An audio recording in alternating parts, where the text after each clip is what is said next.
I'm Paul Noglows, Executive Producer of Crusonia.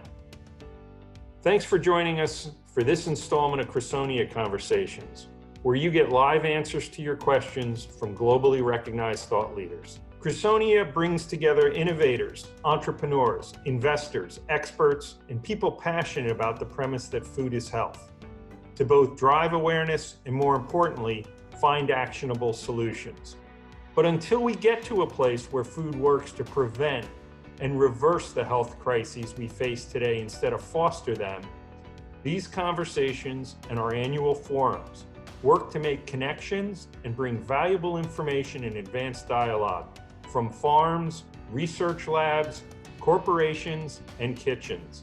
Thanks for joining us today, and thanks for being part of the journey to better, because food is health, and change starts here. I'm Carter Williams, CEO of iSelect. We're a venture fund and we focus on tough problems. In the United States, we spend $1.6 trillion a year on food, and we spend more than $2 trillion on the cost of healthcare related to poor nutrition. You know, this is things like diabetes and cardiovascular disease. As we look at investing in these areas, we think about how do we improve people's health and nutrition. And we created Crusonia around the idea that a network of people, entrepreneurs, investors, healthcare professionals, corporations, experts in the field coming together can collaborate along with investing to solve the problems associated with healthcare, to introduce better food, to make it so that food and health are combined as a solution to improve our quality of life. Our hope is that results are measured not only through the traditional financial metrics, but through a fundamental and positive impact on reversing the footprint and impact of diet-related illness.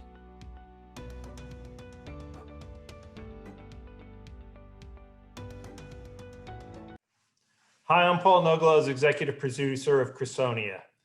The focus of today's Crusonia conversation is sustainable food technology and how it is helping make possible and drive the plant-based food revolution. The explosive growth of the plant-based market segment signals a broader evolution in the food and agriculture system towards food that is healthier, more sustainable, better tasting, affordable, and accessible for all.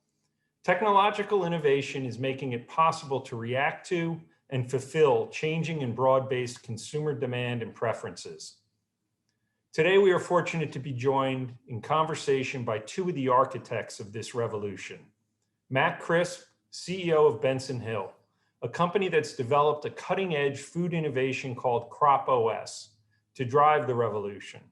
And David Lee, president of AppHarvest and current board member of Benson Hill, and the person who launched and led all business functions of Impossible Foods. AppHarvest went public via a SPAC merger it completed in February, and Benson Hill recently announced that it too will go public via a SPAC merger to be completed later this year. In today's conversation, we will discuss the future of sustainable food technology and why plant-based initiatives are the intense focus of investment in the agricultural technology sector. We welcome your questions throughout. You can use the Q&A tab, and we encourage you to participate in the conversation. I'm going to put up one slide that broadly sets the stage for our Crusonia conversations in terms of our belief that the current food system must evolve to improve human health and the planet. I'm going to leave this up for a few minutes, and we're going to jump right into the conversation. I'll start with David. It seems that we cannot talk enough about the promise of plant-based protein. But at this point, is there enough capacity of soy protein for plant-based food to really scale? Well, thanks for the question, and thanks for having me. I'm excited to have this conversation. What's happened recently is that consumers have really driven a revolution where they're increasingly aware through technology that the food we consume is not just a problem for their own health, it's a problem for our environment. And the explosion of demand in consumers driving and asking for more and more plant-based proteins and other great food has resulted in a supply chain opportunity. Because the majority of what we produce today from the plant world is is really used to feed animals for their inefficient means to become meat. And now we have meat that can be made directly from plants, as you see from my former company, Impossible Foods, and many others that are coming to market. It creates a wonderful opportunity for not just Benson Hill, but for the consumer and for the investor to provide higher quality forms of plant-based food to what is now a phenomenon from a demand standpoint. Demand is not the problem. The problem is, how do we create better and better food companies to supply high quality ingredients to the market? Matt, Benson Hill has described itself as the picks and shovels of the plant-based food revolution. Please talk to us about how Benson Hill uses artificial intelligence, data, and a variety of breeding techniques to create innovative food and ingredient products. I guess one example would be your ability to increase the protein density of plants coming off of farms. That's right, and thanks as well, Paul, and the team for having me join the conversation today. Yeah, look, there's a really unique intersection that Benson Hill has positioned itself at the crux of, and that's data science, plant science, and food science, as you described. What does that enable us to do? It's really enabling us to unlock this very profound resource that we haven't really innovated enough around, and that's the natural genetic diversity of plants. Plants have a remarkable amount of potential to produce more nutrition density, as you mentioned in the field. But over time, and as that slide you flashed up there alludes to, we've bred away from that. We've focused historically on quantity over quality. And so what Benson Hill is really dedicated itself to is technological innovation, again, at the convergence of those three disciplines, allowing us to innovate at the seed level and to create a better plant, which in turn makes better food and better ingredients. And by better, we don't just mean better nutrition or more nutrient density, but we might mean better flavor. We might mean more sustainable, meaning we get more output for the relative amount of inputs that we have. And then ultimately, it leads to a tremendous amount of opportunity, not just in soy, but in many other crops that can supply this new food system movement. David, you spent years at the epicenter of the plant-based protein revolution in your roles building Impossible Foods.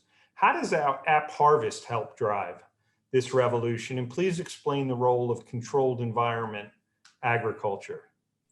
Sure. Well, the hard reality is we have to solve our problems in the food chain from, as Matt talked about, all the way from the seed to how we pick the best from nature and grow, all the way to high quality ingredients and finished goods, and how it even gets to the consumer. And for perspective, while at Impossible Foods, we really focused on giving, this multi-trillion-dollar meat market the ability to have better product made entirely from plants. But the problem isn't just about the impact that agriculture is having on the environment and on our health. Think about the US, for example. Since 2000, the amount of agricultural products that we import into this country has tripled.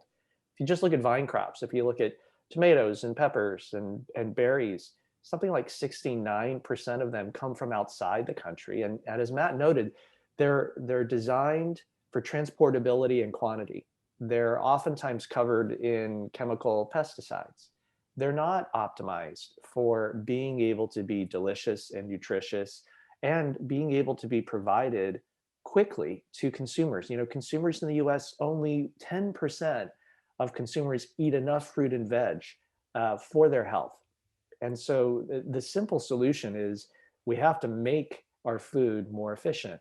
Controlled environment ag has been around for a while, but unfortunately for the United States, the epicenter has been outside the US. It's been in the Netherlands, where there are large-scale controlled environment ag facilities. At AppHarvest, we have just launched our first, and we have 11 more coming. These are large facilities. Moorhead, our first farm, is 50 American football fields large. Its rainwater reservoir is 70 Olympic swimming pools big.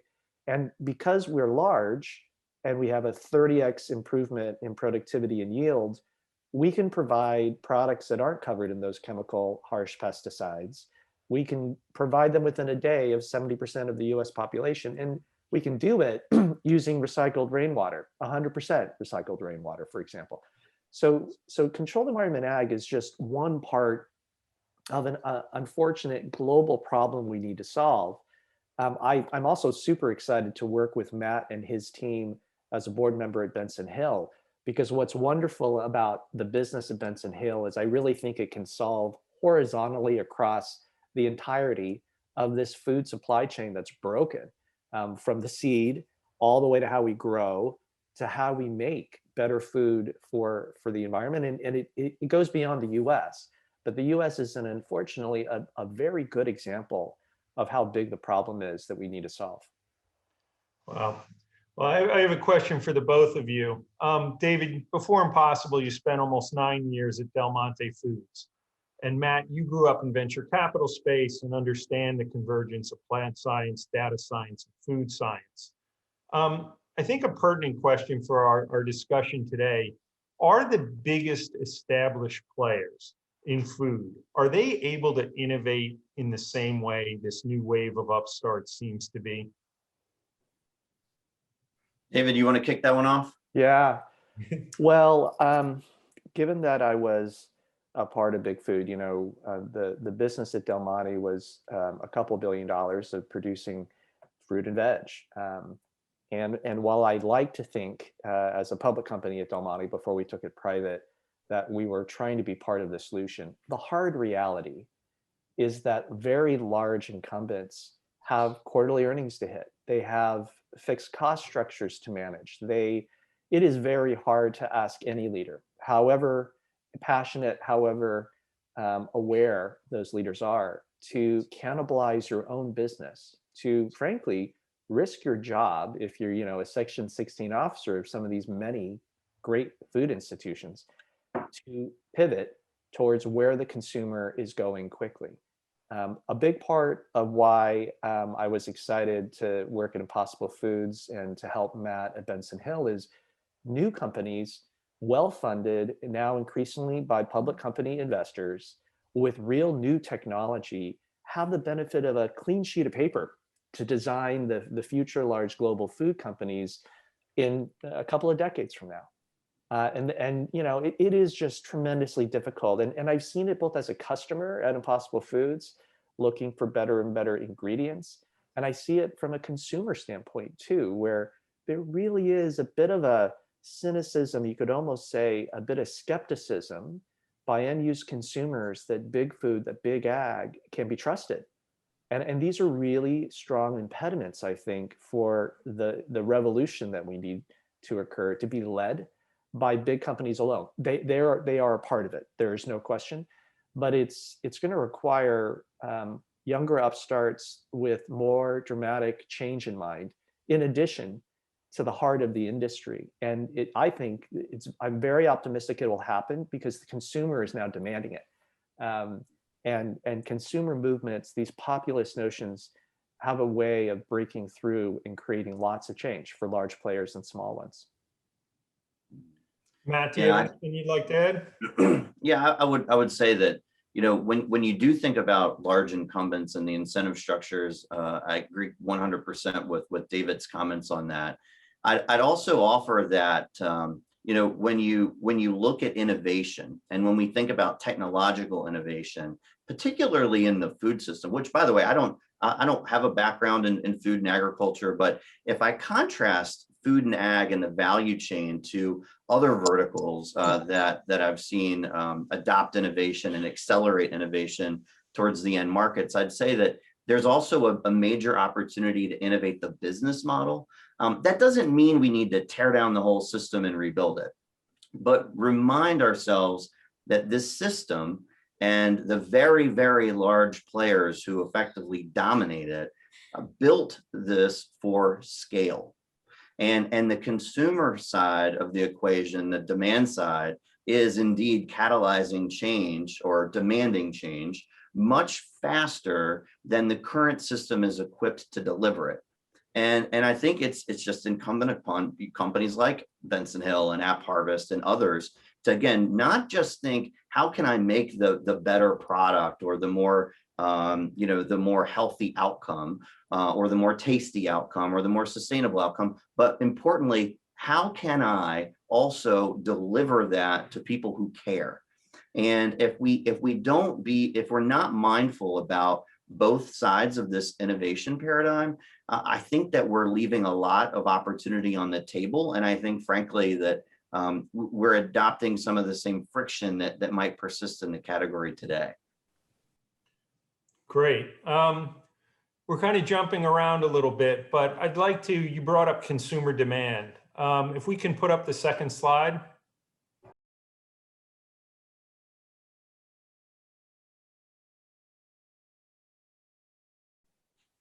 So Matt, is this indeed tapping into latent consumer demand for healthier food and more innovative growing methods and inputs? I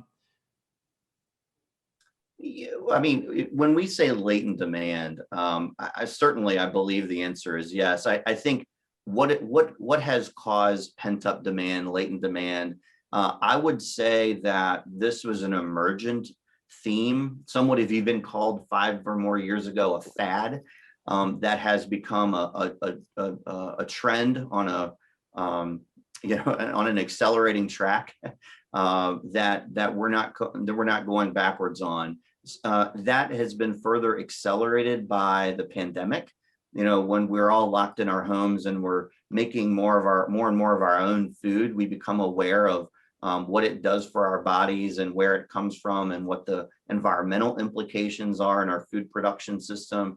And so I agree with that comment that there's a mountain of latent demand there.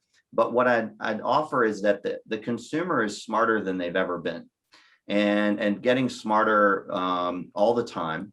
And the information flow into the food system and ultimately to the consumer is helping us understand that there's more than just, you're buying more than just the label.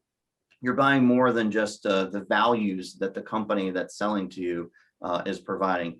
We're getting smarter about how to link ingredients and the number and the type of ingredients to prospective health outcomes. We're learning more about nutrition and how our metabolism works. So with all of that education, I think does create more and more of the demand side pull. But what I'd also say is that the biggest unlocks for that oftentimes are going to be things like flavor, taste always first, really, but also things like affordability. When we think about alternative plant-based foods today, oftentimes what rings to mind, and I think this is endemic in the system, is more expensive. And we have got to think also about how to make these types of food more affordable and more accessible if we're really to actually meet not just the latent demand, but frankly, to accelerate the demand curve even more than we think is possible.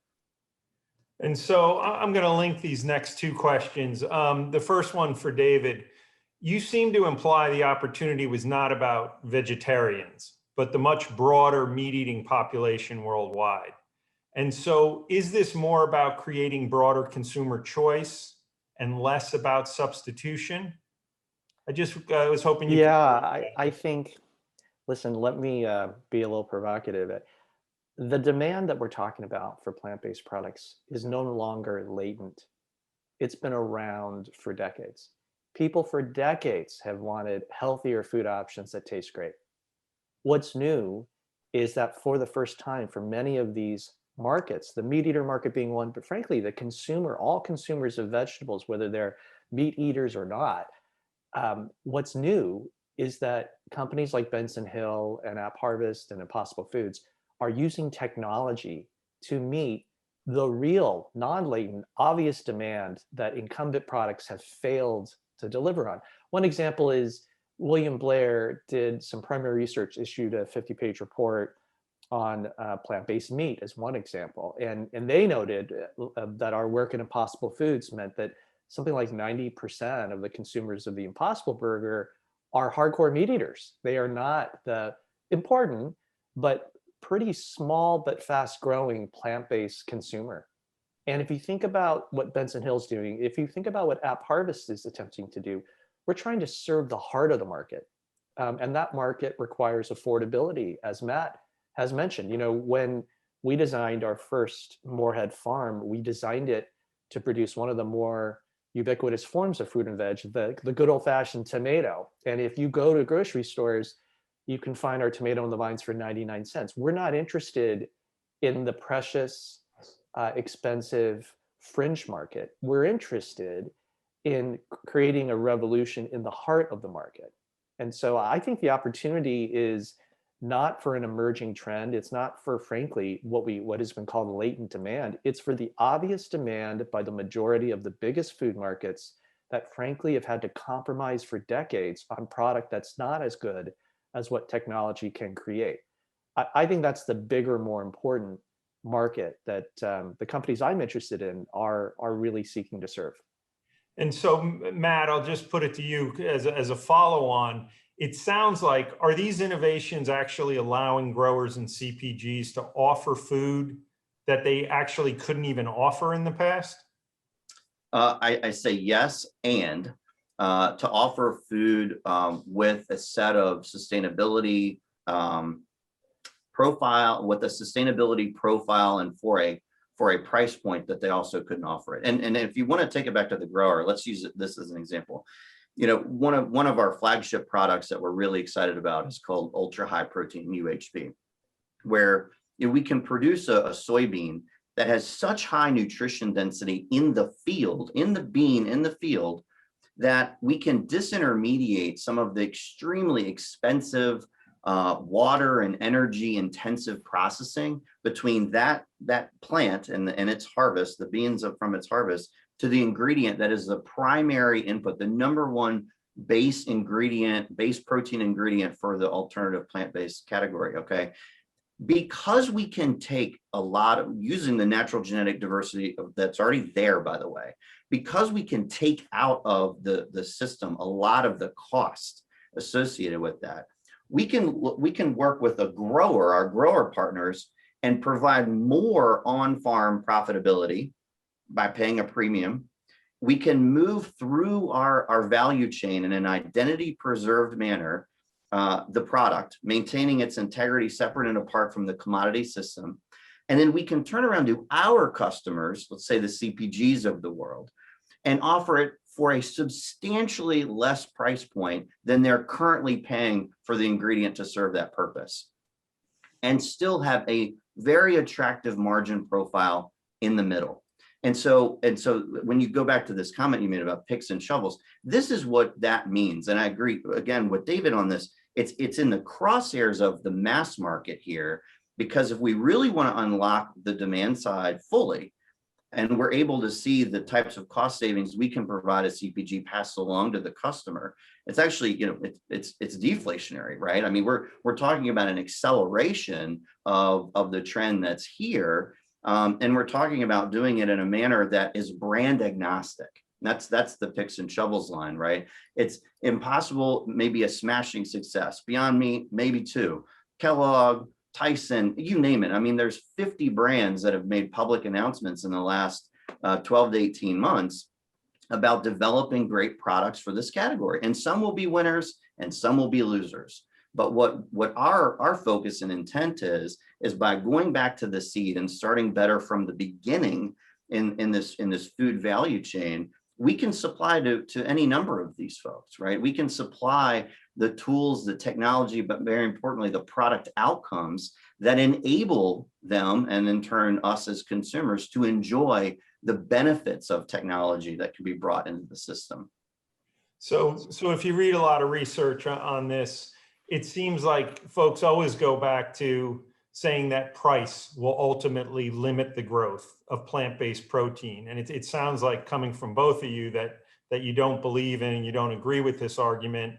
But I was interested on the affordability front and on the scale front. Are these solutions applicable to less developed countries that are struggling with food insecurity and malnutrition? I think sometimes people look at the plant-based revolution and they think, oh, this is for a bunch of folks living on the coast, and this is, Erewhon Market and things like that. And I just, is this applicable to, parts of the world that are really struggling right now? Yeah, let me jump in because it's a passionate topic for us.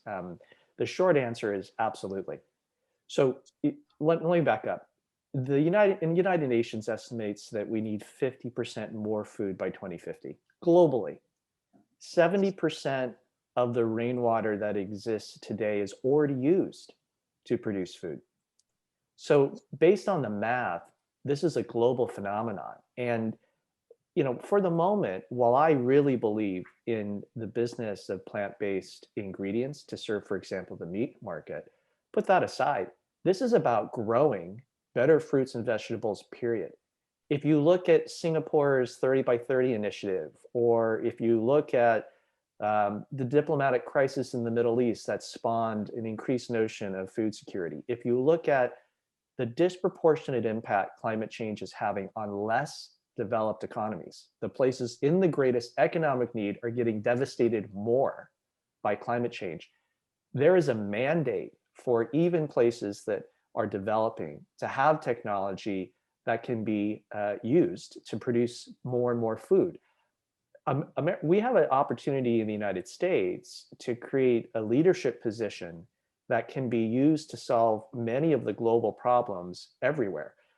Controlled environment ag, for me, is a solution here in the US, and that's our focus, but it's a solution that needs to occur globally, because the bottom line is we need more food, and we need it in areas that are getting hit harder and have disproportionately less access to capital. But it needs to start in the developed economies because technology requires investment, which is, I think, a common theme for both what we're doing at AppHarvest and what Matt has announced at Benson Hill in terms of operating as a public company, which is a wonderful way to fund new technology that has a mission that's global beyond just the US market. Mm-hmm. Yeah. When David talks about climate change and climate resiliency and the degree of impact, especially in the developing world, let's remember that these are crops, many crops that have not, like yellow pea, which is a recent phenomenon in the last 10 years in the United States. Their nutrition is often supplied by a bunch of crops that have gotten little to absolutely no attention from a research and development perspective. And I agree, when you think about how to empower innovation into the system, not just domestically, but globally, we've got a really incredible opportunity to use technology platforms to accelerate breeding, to use tools like CRISPR and gene editing to unlock solutions that allow our crops to have more climate resiliency. And really importantly, I've really shifted away from using this word food security, allow us to embrace nutrition security and to really more markedly move the dial for the crops that are grown in a lot of countries around the world. Embrace the biodiversity that's there, use it to the advantage of folks who, as also pointed out, have been even more dramatically impacted by the supply chain disruptions in the pandemic environment than the developed world over the last year plus. It's a unique opportunity. I do want to go back, Paul, one point you made earlier that I want to clarify in respect of the cost and the affordability of alternative plant-based protein products. We actually do agree that the cost of these products will limit their growth if things don't change. I want to be clear. We have to install change to make these products more affordable and more accessible in order to not just meet the demand, but to again accelerate the demand. Great. I'd encourage participants, if you have a question, please come in through the Q&A function down at the bottom of your screen. With that said, I'm going to keep going because we've got a lot of ground to cover. It seems, and this is a question for both of you, if these technologies are indeed changing how we are able to grow, They must also impact climate change, sustainability. It's interesting to me that all these things that I used to talk about that used to kind of be in their own buckets. So you would talk about climate change, then you would talk about the plant-based food revolution, you talk about sustainability. Increasingly, and through the Crusonia conversations, it feels to me like it's all directly converging and that it's not contradictory. Is this effectively all the same discussion that we're having? It is now, because now providing a sustainable solution is the cheapest solution. Let me give you a real example. In the early 2000s, as you mentioned, I was at Del Monte Foods.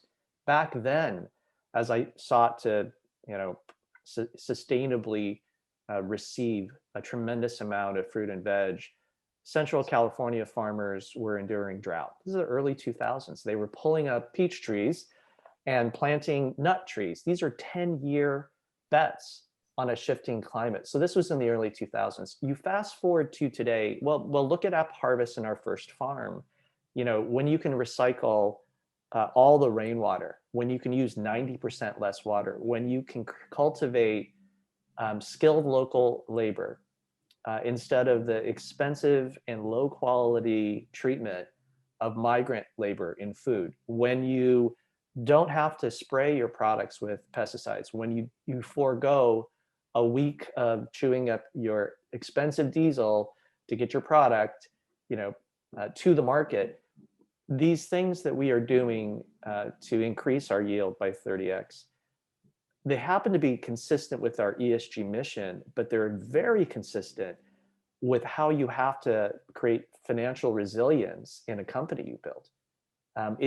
When we deployed solar on our food facilities at Del Monte, we saved a tremendous amount of money in the cost to make food. And so the reason why you're seeing it converge is because the financial requirements for success and the environmental and ESG requirements for saving our planet are really converging quickly, in part because the consumer is demanding this. The heart of the market, the everyday consumer of food, now it's one of the top 5 impacts on their decision. You go back a couple of decades and you use some credible research and ask the at-large consumer of food, how important is your choice, driven by the way the food company operates, the impact it has on the environment, the impact on health? It wasn't as important. It is today. So because your demand requires this, it makes good business sense to do well by the planet in addition to providing healthy food. Great. Matt, do you have anything to add? Otherwise, I'm gonna move on. We actually have some questions coming in. The only quick thing I'd add there, Paul, is that the other convergence that's occurring, which is helping us unlock these opportunities, as you actually flashed up on that slide a few minutes ago, is that technological convergence. 10 years ago, it was logs more expensive to access compute power, to sequence a genome, to genotype, a huge population of plants, to execute, AI technology against prediction simulations, around complex genomes as we do in plants every day. These types of things were really not accessible, frankly, to the broader market. And the collapsing cost curves of enabling technology, all of which I mentioned, plus incredible new tools like CRISPR and gene editing, that is a massive unlock that is helping enable and accelerate even the product pipelines, which enable us to realize a several layers worth of value prop for a product that does what David's talking about. Not only can we produce something that's more sustainable or healthier or tastes better, but you can simultaneously do it for less cost. I mean, that's the holy grail, and that's what I think technology is just, again, the timing it couldn't be better for the convergence of that technology, the context with the demand side and the explosion in some of these markets we're seeing. So we've got some good questions coming in. I'm going to try to get to as many of them as possible. Bill Lemon asks, is the growing use of new plant proteins for new consumer products going to hit a supply chain problem? I would say we already have, for sure. And I think it's the reason why, I mean, let me be clear. Technology can create food that's better for the environment and cheaper, which Matt properly called the Holy Grail. Well, that Holy Grail is happening at companies like Benson Hill and AppHarvest and Impossible. But the reality is the amount of high quality plant protein it's not sufficient for the amount of demand that already exists. This is the opportunity that technology creates. The cost of technology, which I want to be clear on, is you have to fund upfront the CapEx and the technology to create something that's better for the environment, better for health, and cheaper. And so there is a return on invested capital requirement for this great solution that I think exists. But now you have companies that have the technology to address what I think is already a pretty significant supply chain issue, given the amount of demand that we see.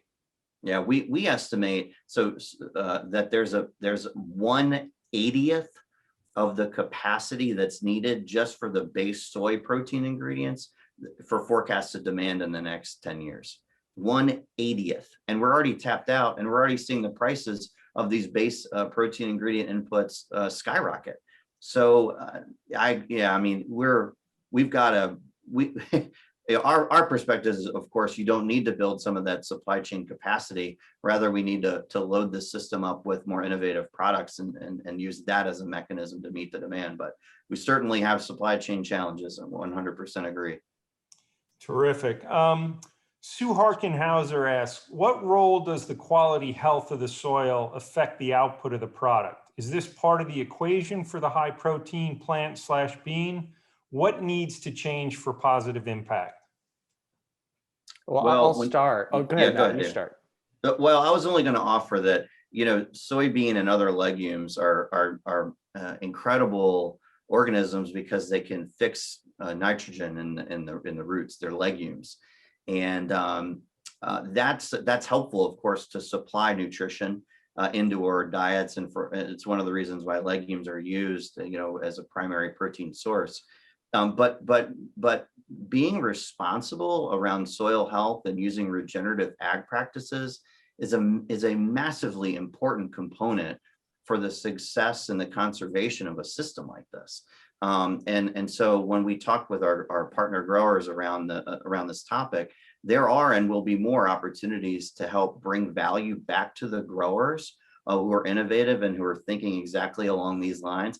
And that will perpetuate positive outcomes and investment into the regenerative practices that help fuel the next generations, long-term generations of growth. I mean, listen, let's be real. 1/3, the BBC and other international sources have estimated that 1/3 of our soil globally is moderately to highly degraded already. Full stop. So when I talk about the math not adding up, when we need 50% more food, when 1/3 of our soil is already degraded, when 70% of all the fresh water is already being used in the existing incumbent technology, yes, soil is a big factor. And controlled environment ag, like we're one example. At AppHarvest, we have a hydroponic system. We use no soil. We can directly feed our crop the nutrients required, and we can recycle all of our rainwater to use 90% less water, have no runoff, have no soil degradation.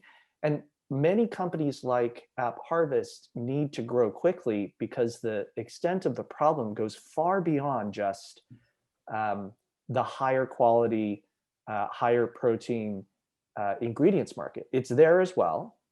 But I think companies like Benson Hill and AppHarvest and Impossible Foods, we're seeking to solve a much bigger issue, which is the global crisis we have in food. We have a ton of questions coming in. We're not going to be able to get to all of them within the hour, but we will forward these questions to you. Maybe we can follow up via email, but I do want to get to just a few more. From Preful Meta, can you connect this impressive vision with the revenue and profitability model to help investors understand the path to profitability? And this also dovetails with a question that I was going to ask each of you. Are publicly traded investment opportunities key to this revolution really taking wing. And I think this may have an impact on your answer to why did each of your companies decide to come public now? Well, so there's several questions there. I'll kick it off. Going public for Benson Hill is a financing event, and I wouldn't limit this answer to public investments. I think private investments are just as important, but it's really around capital formation. In order for companies like ours and others to innovate, there's a need to form more capital. It's a relative to human healthcare. It's a drastically underfunded category. We spend a minuscule amount on nutrition research in the United States. It's just another example. And so capital formation to accelerate growth is absolutely imperative. That's why Benson Hill is, that's why we've made this decision, is to further gear shift up and accelerate our growth, makes critical and technology and supply chain investments. But to the other part of the question, profitability. Look, if you don't have a business plan to be profitable, hopefully you're not getting hopefully you're not crossing the line into these markets. We have to be thoughtful with how we're allocating capital, especially as a technology platform company at Benson Hill, because there's so many opportunities. We've chosen to focus on in the near term protein as a key proving ground, but with a model to reach profitability that's very thoughtfully architected. And as I mentioned before, combines not just technological innovation, but go-to-market business model innovation to ensure that we don't create additional dependencies and risk on the supply chain side as we execute and grow. Yeah, I'll just add, for companies that seek to have the impact that we're describing, they have to be as ruthlessly focused on financial unit economics as they are on consumer benefit. And being public is an asset because it forces management teams every quarter under the bright light of a quarterly release. From my former days, I know this, turning around Best Buy and Del Monte and Zynga, to hold themselves accountable to the hard truth that we have to make money for our investors. Let me give you an example. Unit economics are important. So what is my unit? My unit is a controlled environment ag facility. It's why last week when we released the quarter, we said, well, what's the return? And we were explicit. We said, well, it's going to cost $100 to $135 million to make one of these things. And we increased our internal target for the unlevered return on invested capital to be between 17 and 23%, call it 20%, right? That is a number that we will ruthlessly drive towards. And by the way, the capital formation, as mentioned by Matt, shows up because we also said, and soon we'll announce a close, but we said we are going to close a financing of our first farm, Moorhead, a real asset that we own, a 60% loan to value, 4 to 5% debt facility that gives the levered return on invested capital for one of our farms to be between 43 to 58%. I also want to be clear, it is much harder to deliver for the financial community if you all as well care about being, a benefit corp or be certified as we are. But it's still required because if we're not financially self-reliant, if we're not an attractive investment for public and private investors, we won't continue to have the means to grow. So I think every company must be as ruthless about the bottom line. The question is, how strong an investment case can you make? Because it does take initial investment to produce technology that have an ongoing stream of return. And that is the job of management. The job of management is to provide sufficient credibility for an investor to make a bet today that will dramatically pay off tomorrow, to simplify it. And that's what we're focused on as a management team. Great. I'm going to get to a few more questions. I've got one for Matt from Matthew Ship. What is the new realistic timeline for getting a product from lab to consumer with your tech? Well, we've shown that we can actually conduct simulations on the front end of the process, and for all intents and purposes, get rid of, some of the key early steps that might have required wet lab testing or actually growing out physical plants. So it's a way of saying that we've gotten to the point where we can use Crop OS, short for Crop Operating System, our technology platform, to actually show market reductions in the early stages of what used to be the product development pipeline. But to the question in terms of time, this is a big it depends answer. Historically, between breeding and other go-to-market for crops, you would see timelines published between 7 and 15 years. Today, we can see within a couple years for a CRISPR gene edited product or potential product, whether or not we're getting a phenotype. And if it's validated through the subsequent trials, you could be in market at 4 to 8 years. It just depends on many factors, the crop included, sorry. So I would say, generally speaking, you can, through breeding, AI-informed breeding, through CRISPR and gene editing, the cursory view is you can shorten timelines by anywhere between 25 and 75%, and you can reduce costs all the way up to 90%. Great. And then I've got a question for David from Edward Whipple. So what does the future of a Nebraska or Iowa 2,000-acre farm look like under your controlled environment system?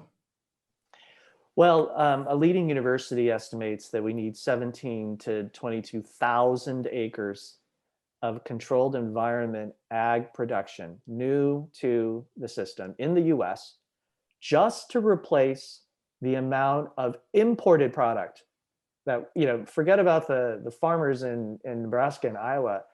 Our competition at AppHarvest are really the open field farming that's not great for the environment or consumers, that's largely imported. In the case of vine crops, you've already heard me talk about the 69% number that's imported. And so for me, creating a new form of leadership in American ag doesn't come at the expense of the existing American ag. It is required in any case, given that food is the biggest growth category no one thinks of. We all think about the bright, shiny new categories driven by technologies being consumer electronics or mobile devices. Let me tell you, the increased requirements for food globally are so significant that it'll be maybe one of the largest growth industries for the foreseeable future. And as a result, we have to have a rising tide, technology to help existing players, but new technology to displace the forms of ag that aren't good for the world. So I can honestly wish well existing American ag as we seek to provide new leadership in Central Appalachia. And I'm not sure if this is a provocative follow-on, but so we talked about the impact on the farmer. What about the impact on the rancher? Well, I'm in the business of providing a consumer what they want. And right now I'm in the business of growing up to 40 million pounds of tomatoes in one farm, soon to grow to 12. I want my ranchers to be able to enjoy our tomatoes grown in the heart of Central Appalachia as much as anyone. And I think Benson Hill has an opportunity to serve both industries, the emerging plant-based industry, as well as the existing industry, in terms of what ranchers are feeding the animals that they're producing. This doesn't have to be, the change we're talking about doesn't have to be at the expense of someone. It has to be a positive change to solve a global problem. Great. And we're going to keep going. I thought this was an interesting question. Where is the talent coming from to do the cutting edge work? And they refer to it as science talent, and their follow on is, which US universities, I would actually expand this to what global universities are doing the best work? And are the traditional ag programs, are they churning out the people that you need? Or are, Matt, you said before, you didn't come from an ag background. Where are you finding the talent today? Well, we've got a lot of different geographies where we've been fortunate to draw talent from. Some working remotely now, some in St. Louis, many in St. Louis, of course, where we're headquartered. I wouldn't name specific universities. I don't want anybody to chase after me in the hall. But what I would say is that there is a significant value to the kind of collaboration across disciplines that we see. And, a great deal of the talent that we have at Benson Hill didn't come from a traditional ag program. These are engineers and data scientists and folks, from the healthcare industry or the biotechnology field. I mean, that mashup of disciplines and perspectives and views is actually, I think, synergistic with one another, and in a way that far exceeds, where somebody's, degrees from, or their, the quality, quote unquote, of the alma mater. Fair enough. And we had I'm going to ask one more question before we wrap this up. We had an interesting question. How can we increase communication and promote new technologies and products made with them? And this may get back to our question of why public and why now. But how do we better communicate? Well, I'll jump in here. I think for the moment, if you zoom out, technology has enabled the individual investor, not just the large global institutional ESG or food or technology investor. It's enabled, and we see it every day, for good and bad. We see the enablement of individual investors to have a disproportionate impact on a company's future with the advent of social media, and you can find your many examples. That's a huge opportunity for those of us who believe that consumers are demanding better food, because the transparency of being public and their populist movement in being public company investors can combine to create more flow of capital to companies developing technology that happens to be better for the world and also is great for investors. So I think, embracing the retail investor beyond the large institutional investor is a very real way to drive some of this change. And I think just being radically transparent to consumers in your marketing and branding, really telling them this is how we make our food, here's why we make it this way. I think that is a nice contrast to the way the bigger food industry has operated. And I think that will enable faster change as well. Okay, well, we've got about 5 minutes left. I'd like to ask each of you, where are we in this revolution? I know the baseball game analogy is a bit tired, but are we in the early innings, the middle innings? Are we calling in the reliever? I think people, and I hearken back to, the days when I was covering the early internet as an equity analyst, and the question just came up every single call. People are trying to figure out where are we in this, and as it rolls out. And so I'd be interested in each of your perspectives. Well, when we think about the alternative plant-based category, just to use one of what I think will be multiple major food system trends, I'd say we're in the on deck circle. You've got brands that have talked about launching new products now for several months. Many of them haven't even put out a single product yet.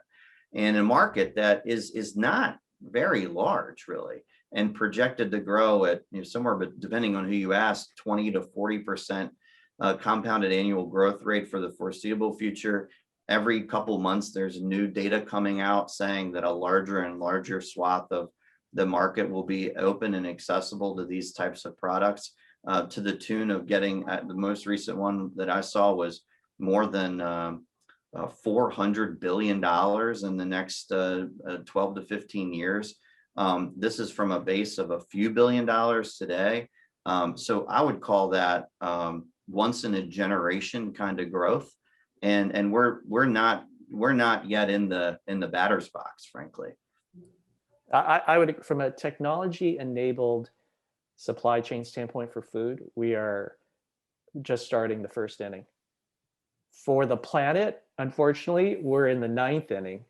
But the good news is consumer demand is also in the 9th inning. As I started this conversation with you all, demand is not our problem. Consumers are demanding better food. It's just capital has just begun to flow to real technology companies that can solve it. So it's early days. Well, I'd like to thank both of you, Matt and David, for your candid, truthful answers. You've given us a lot of insight and a lot of perspective. In terms of the participants, we are going to forward all the questions to Matt and David, and hopefully they can get back to you via email at some point. But again, just want to thank everyone for tuning in today. Again, a lot of great information. So thanks to all, and we'll see you next month. Great. Thanks. Thank you, guys. Take care.